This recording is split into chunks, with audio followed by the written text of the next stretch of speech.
Je vous invite à vous lever pour la lecture de la parole. Je vais lire dans Matthieu 6,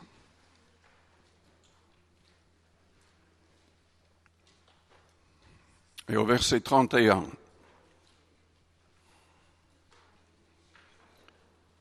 C'est le Seigneur qui parle ici, qui a dit, « Ne vous inquiétez donc point, et ne dites pas, que mangerons-nous, que boirons-nous, de quoi serons-nous vêtus, car toutes ces choses, ce sont les païens qui les recherchent. Votre Père Céleste sait que vous en avez besoin. Cherchez premièrement le royaume et la justice de Dieu, et toutes ces choses vous seront données par-dessus. Ne vous inquiétez donc pas du lendemain, car le lendemain aura soin de lui-même. Chaque jour suffit sa peine. » J'ai lu tout cela, mais mon texte est surtout le verset 33, la première partie. Cherchez premièrement le royaume et la justice de Dieu. Père Céleste, nous te louons, nous te bénissons ce soir. Nous te demandons d'agir dans nos cœurs, dans nos vies. Seigneur, façonne-nous à l'image de Jésus-Christ. Manifeste-toi à toute personne qui n'est pas véritablement convertie. Que chaque personne puisse saisir la vie éternelle, recevant ton esprit, étant vraiment délivré du monde et de la chair. Seigneur, purifie-nous. Sanctifie-nous. Au nom de Jésus-Christ. Amen. Vous pouvez vous asseoir.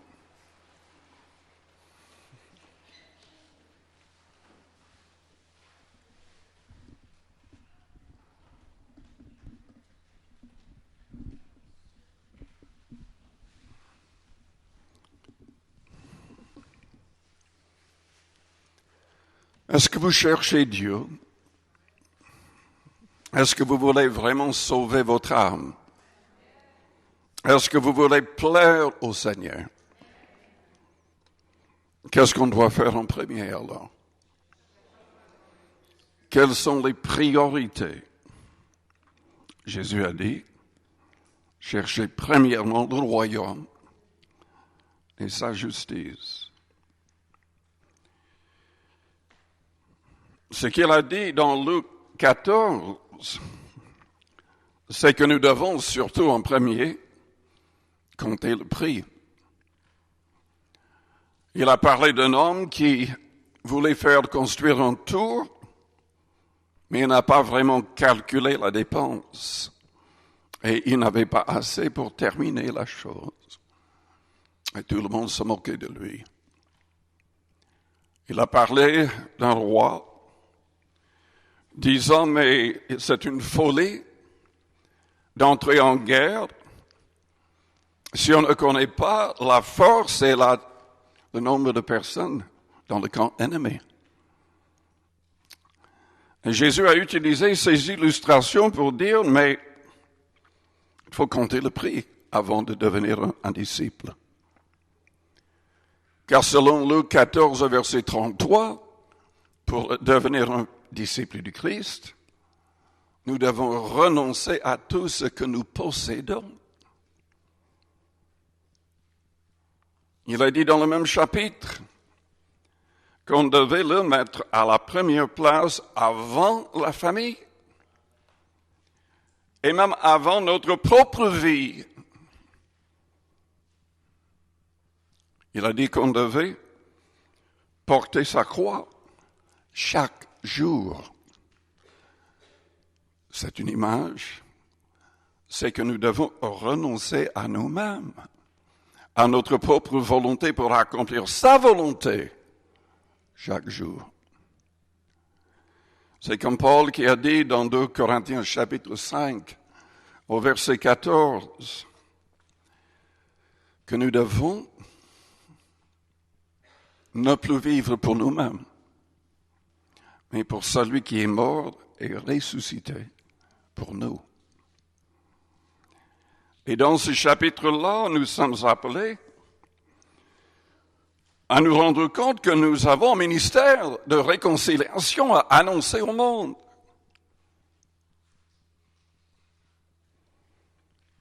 Le but du vrai chrétien, c'est de vivre pour le Christ et de chercher les âmes. Suivez-moi et vous serez pêcheurs d'hommes.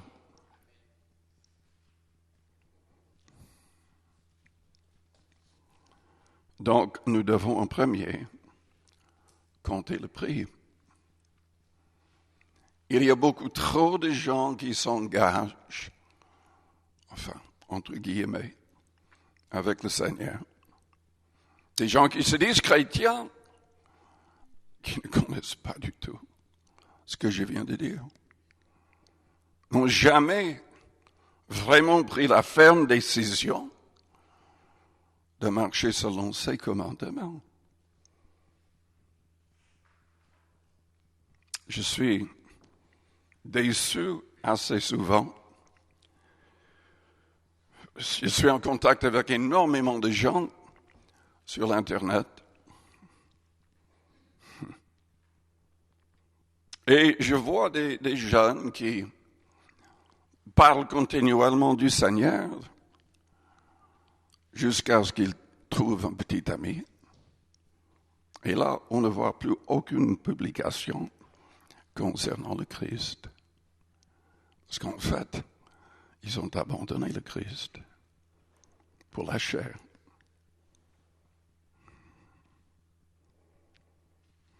On doit calculer le prix avant de nous engager.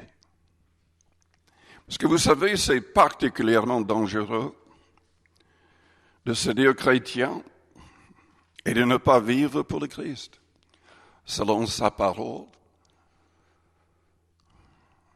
Quand Paul parlait à Timothée, il disait, mais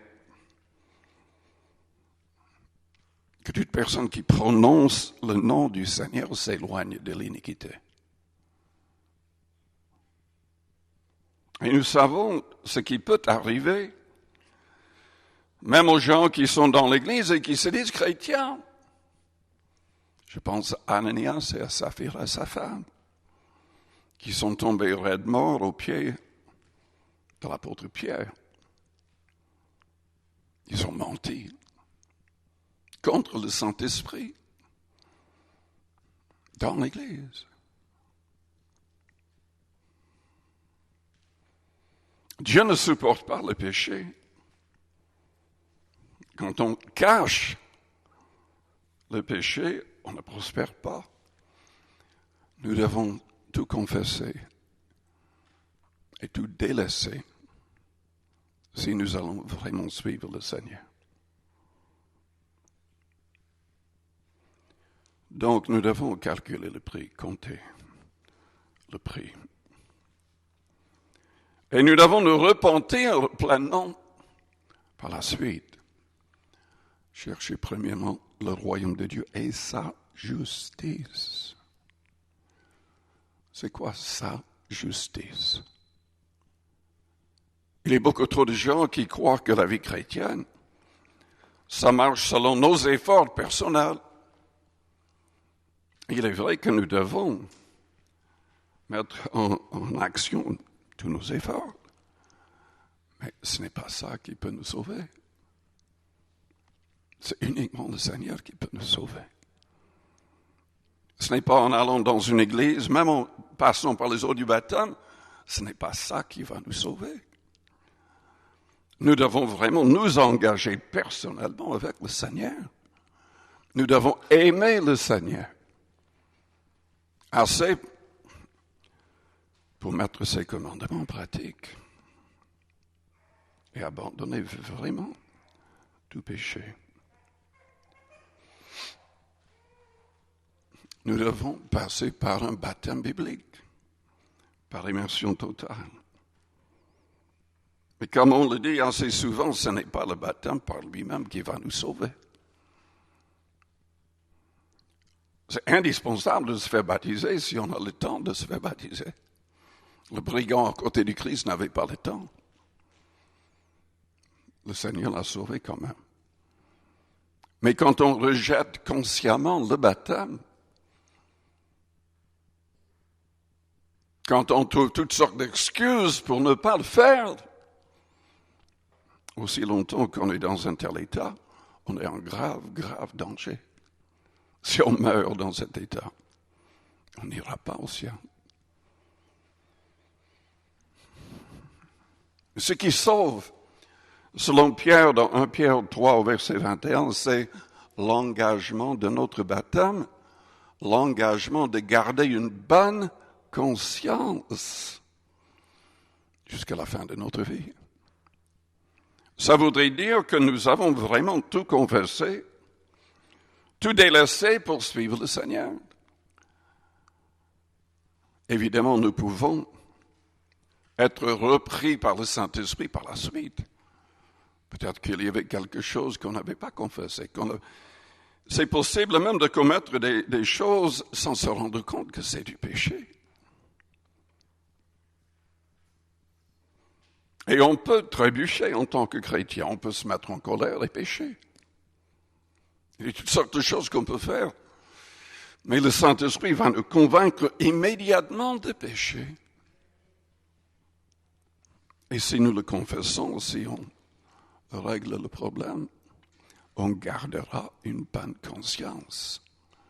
C'est la clé pour sauver son âme. Mais revenons à cette idée de recevoir la justice du Christ. Sa justice. Lisons dans 1 Corinthiens chapitre 1er.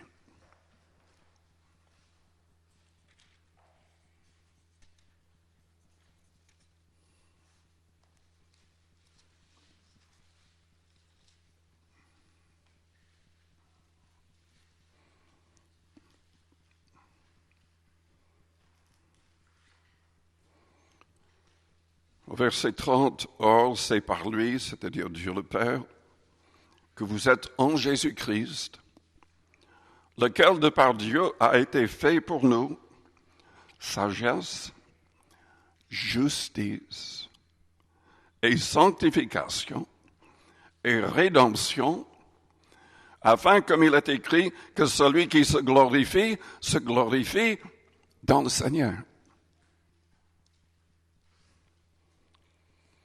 Personne ne sera sauvé par ses propres œuvres.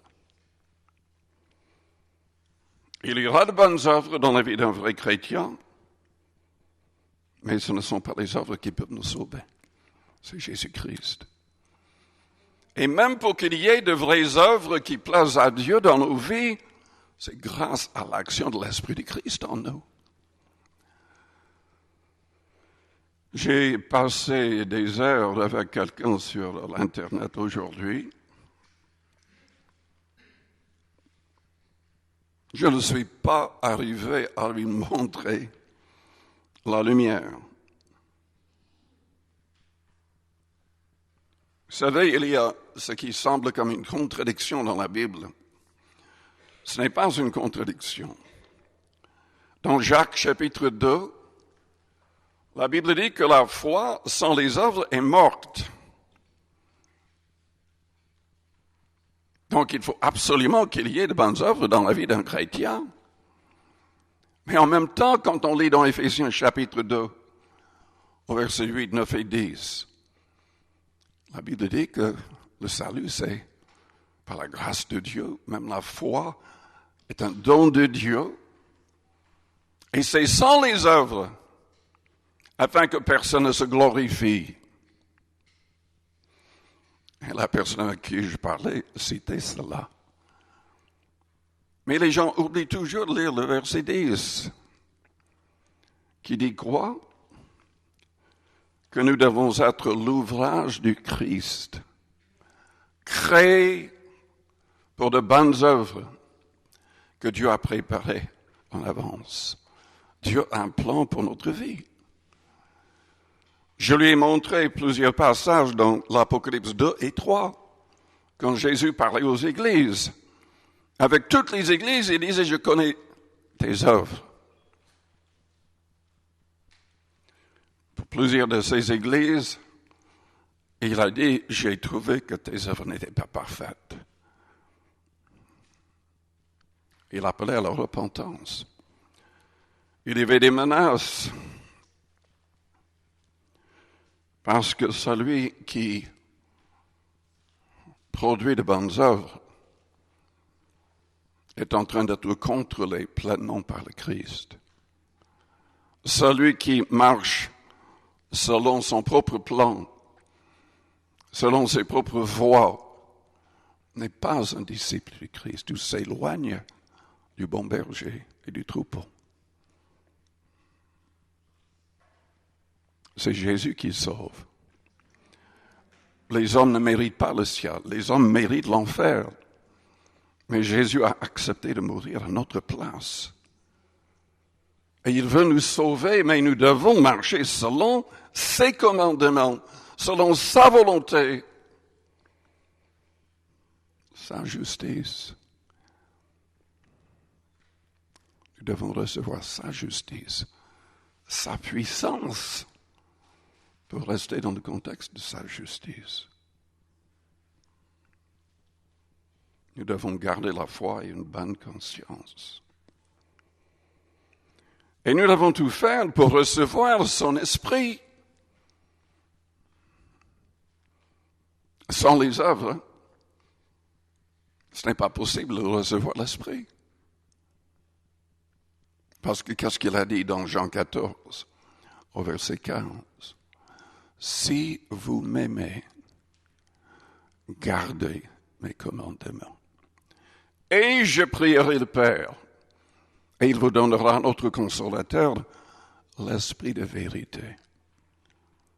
On ne peut pas recevoir le Saint-Esprit dans sa plénitude si on ne s'engage pas pour mettre ses commandements en pratique. Si on ne l'aime pas sincèrement, quand on l'aime, lui, on aime sa parole, forcément.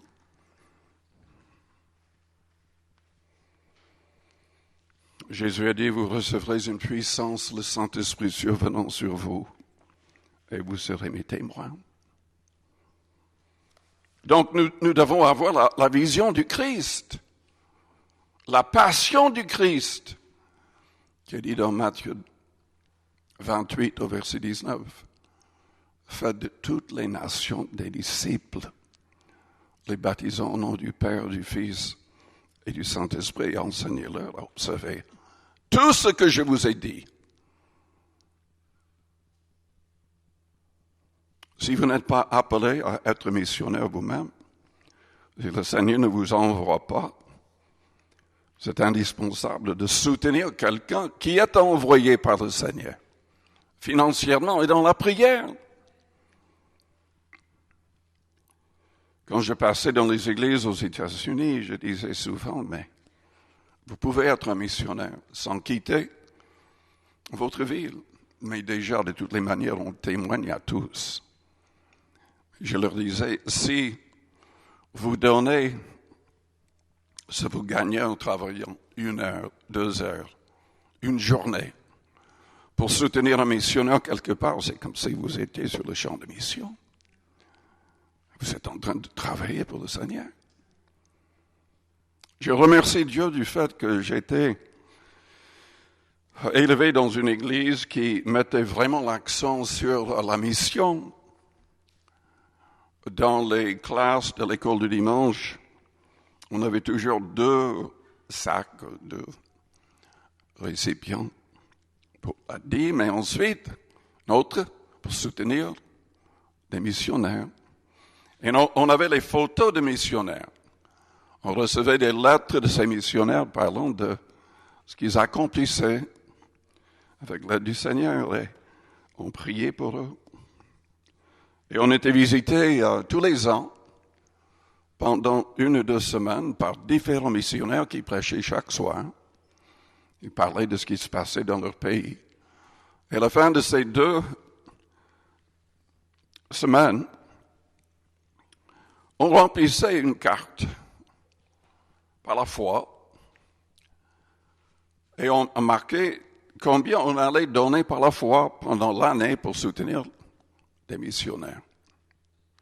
Cela en plus que les dîmes qu'on donnait pour soutenir l'Église locale et les missions dans le pays. Donc j'ai été élevé avec cette idée de donner toujours plus que la dîme en soutenant des missionnaires. Et je dois dire que moi-même, je vis ainsi des dons qui viennent d'amis et de différentes églises que j'ai visitées dans le passé. Ça fait 42 ans que je vis ainsi. Je ne vis pas de la dîme, mais je vis simplement de dons donnés ainsi par différentes personnes. Je vous encourage à donner ainsi pour soutenir différents missionnaires. Et dans l'avenir, peut-être qu'on va faire venir différents missionnaires. Le problème, c'est que dans chaque pays, les assemblées de Dieu ont un système différent. Aux États-Unis, nous avons ce système-là. En France, souvent, les missionnaires sont soutenus par le comité de la mission, enfin, les églises donnent une certaine somme. Et les missionnaires ne visitent pas souvent la France pour en parler. Je trouve que, personnellement, que c'est une erreur. On devrait être visité plus souvent, recevoir plus de nouvelles pour savoir ce qui se passe et pour savoir comment prier. Je sais en tout cas avec le système américain, là-bas, énormément d'argent est donné. Notre Église, donc en plus que les dîmes, donnait plus d'1 million par an. L'église de mon meilleur ami d'enfance, qui était pasteur dans la ville de Grand Rapids, son église aussi donnait plus d'1 million par an, en plus que les dîmes, pour soutenir les missionnaires. Et souvent, les chrétiens rendent des témoignages de comment Dieu les avait aidés miraculeusement pour trouver l'argent qu'ils ont donné, quoi. Je dois vous dire aussi que tous nos missionnaires reçoivent des voitures tous les 8, 9, 10 ans. Et toutes ces voitures sont payées par les jeunes dans les églises, qui font toutes sortes de choses. Ils lavent des voitures, ils font toutes sortes de choses pour trouver de l'argent. Donc toutes les voitures, pour plus de 2000 missionnaires, sont payées uniquement par les jeunes dans les églises. Cela manque en France, dans nos églises ici. Je voudrais prier qu'il y ait une vision plus grande pour ces choses. Amen.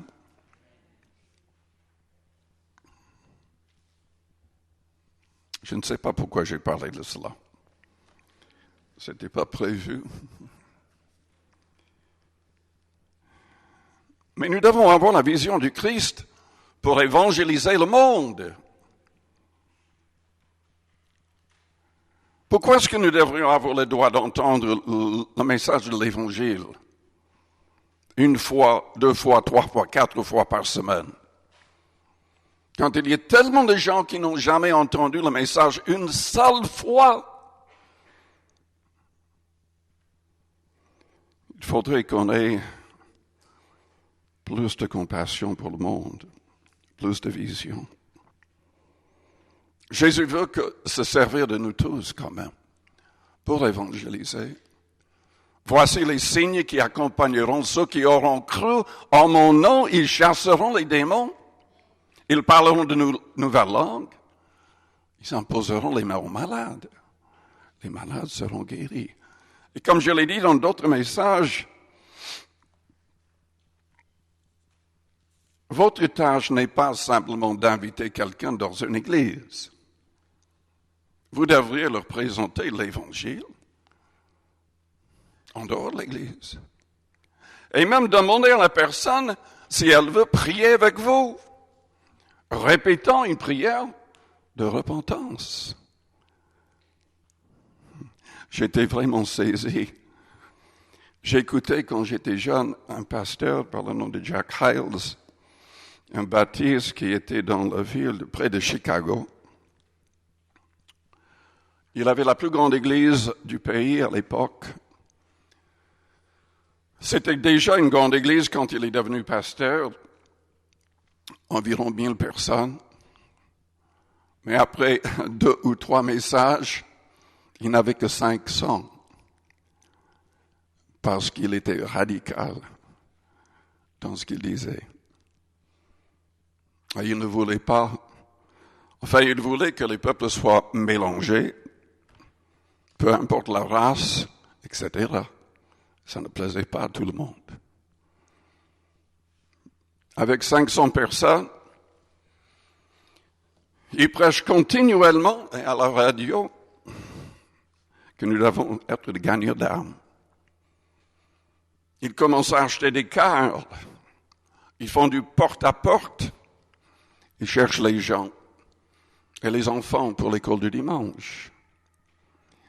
Il avait plus d'une centaine de cars cherchant 5000 personnes tous les dimanches matins. Il avait 20 000 membres dans son église.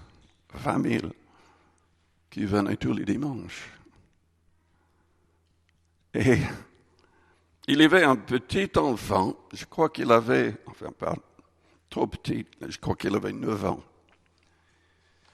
Il voulait témoigner. Donc, il se mettait sur le trottoir, attendant que les gens passent. Et il témoignait. Un homme passe, s'arrête. Il présente le message de l'Évangile. Il demande s'il peut prier avec la personne. La personne répète cette prière de repentance. Se convertit réellement. Et c'était un des plus grands bandits de Chicago. Il s'est converti réellement. Par un témoignage, par une prédication. En fait, le petit a répété la prédication du pasteur. Dieu veut se servir de nous. Il veut se servir de nous pour gagner des âmes. Et nous devrions demander si la personne est malade et prier tout de suite pour la personne. Vous savez pourquoi c'est tellement important de faire toutes ces choses, même en dehors de l'Église, de ne pas s'attendre à ce que la personne vienne à l'Église. Parce que souvent, la personne pourrait mourir avant la fin de la semaine. J'ai vu de telles choses.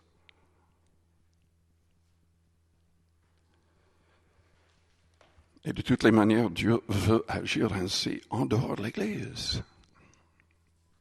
Il veut agir au travers de vous. Mais allons plus loin. Lisons dans 1 Timothée chapitre 2.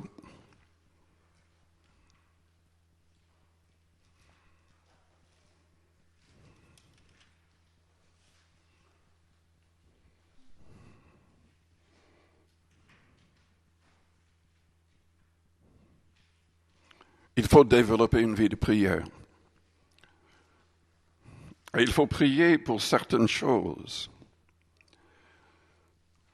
Paul a dit à Timothée, un jeune prédicateur, « J'exhorte donc, avant toute chose, à faire des prières, des supplications, des requêtes, des actions de grâce pour tous les hommes,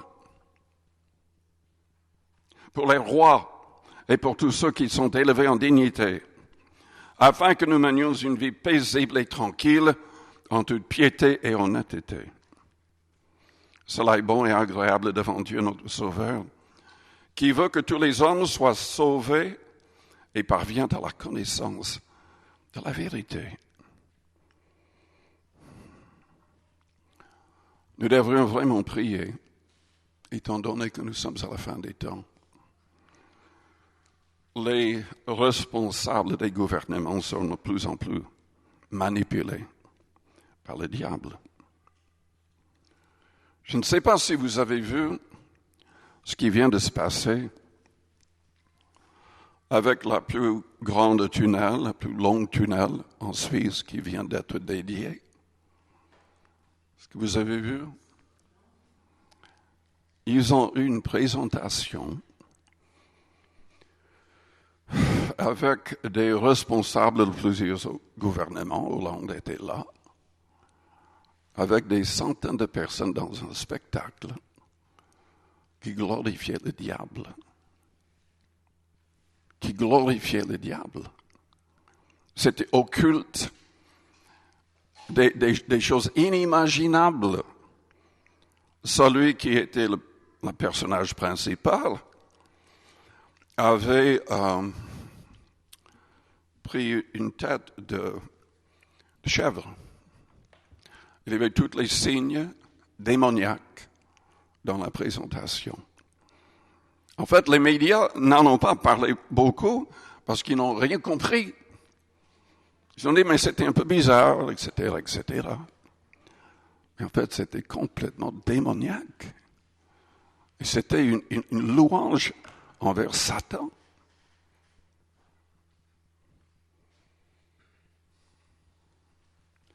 Nous vivons dans les derniers temps. Il faut prier pour les responsables du gouvernement parce que Dieu peut changer les cœurs et sauver souvent les pires des hommes.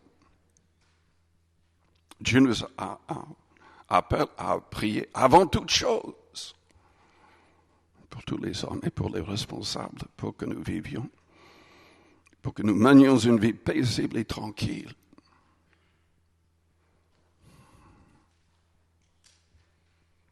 Et nous devrions prier, évidemment, pour l'évangélisation, que les âmes soient sauvées. Nous devrions prier pour être conduits par le Saint-Esprit envers les gens à qui le Seigneur veut parler. Mais lisons dans Romains chapitre 1er,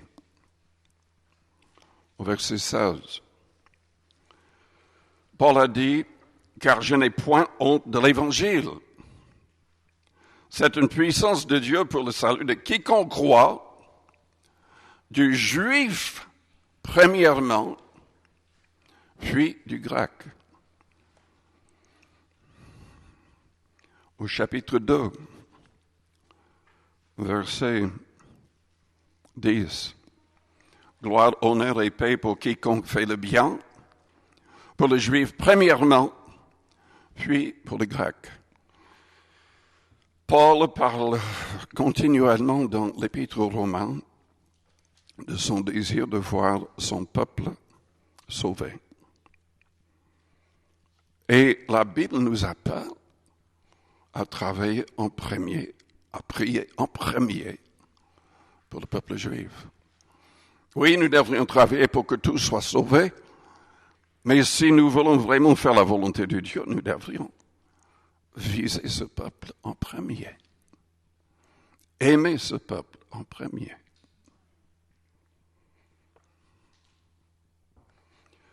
Nous devrions demander de la sagesse. Combien nous avons besoin de sagesse? Besoin de sagesse pour la vie de l'Église locale. Besoin de sagesse au travail, à la maison, dans le voisinage. Surtout chaque fois qu'on est en contact avec les non-convertis, mais aussi avec les convertis. Nous avons besoin de sagesse. C'est ce qui manque beaucoup trop souvent. Dans Jacques chapitre 1er, au verset 5, nous lisons « Si quelqu'un d'entre vous manque de sagesse, qu'il la demande à Dieu qui donne à tous simplement et sans reprocher, elle lui sera donnée. Mais qu'il la demande avec foi, sans douter, car celui qui doute est semblable au flot de la mer, agité par le vent et poussé de côté d'autre, quand tel homme ne s'imagine pas qu'il recevra quelque chose du Seigneur. C'est un homme irrésolu, inconstant dans toutes ses voies. Au chapitre 3, Jacques parle de sagesse et du danger de la langue.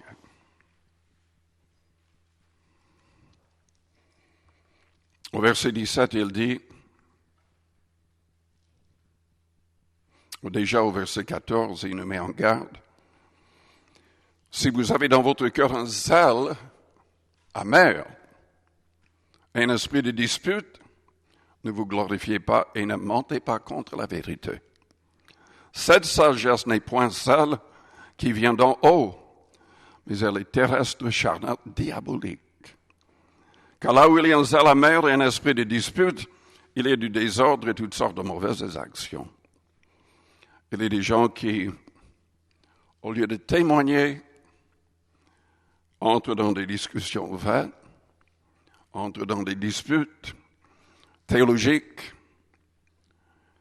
et en fait, ça repousse les gens.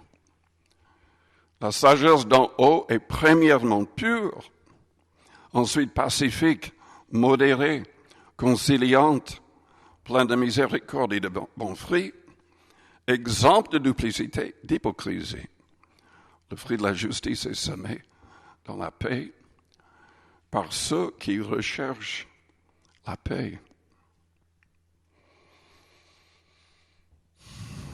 Pour que nous ayons une vie de victoire, nous devons vraiment développer une vie de prière. Selon 1 Thessaloniciens chapitre 5, nous devrions prier sans cesse. Si on priait vraiment sans cesse, on ne tomberait pas. On ne serait pas tenté et éloigné du Seigneur. La prière est une clé de la victoire. Dans Jean, chapitre 8, et au verset 30,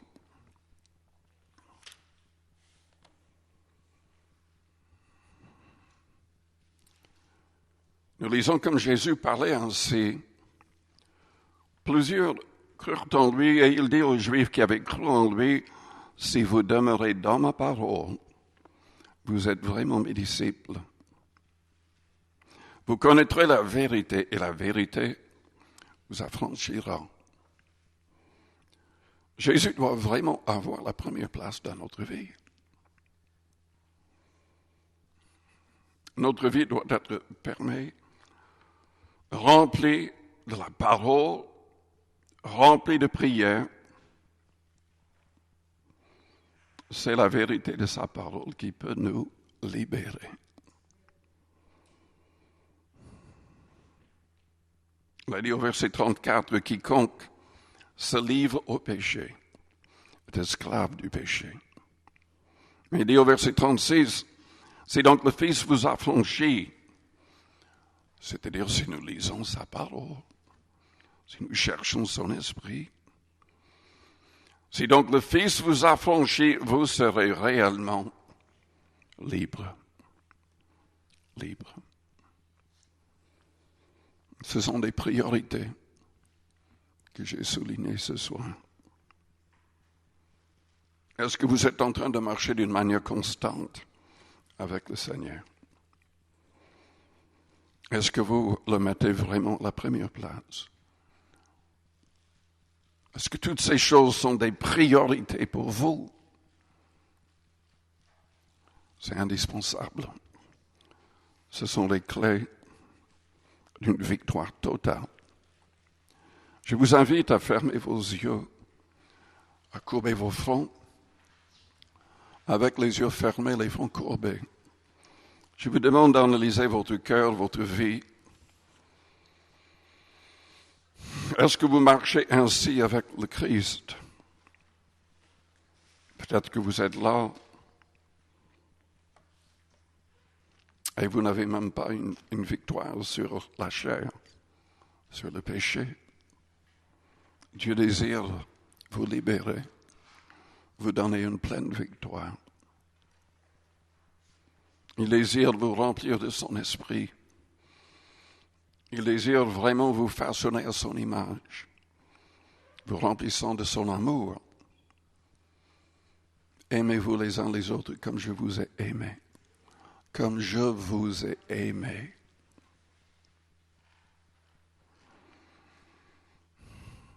Si vous avez besoin de prière, faites-moi signe en élevant votre main. Si le Seigneur vous a parlé au travers de ce message, merci, oui. Merci. Plusieurs personnes. Je vous invite à vous lever.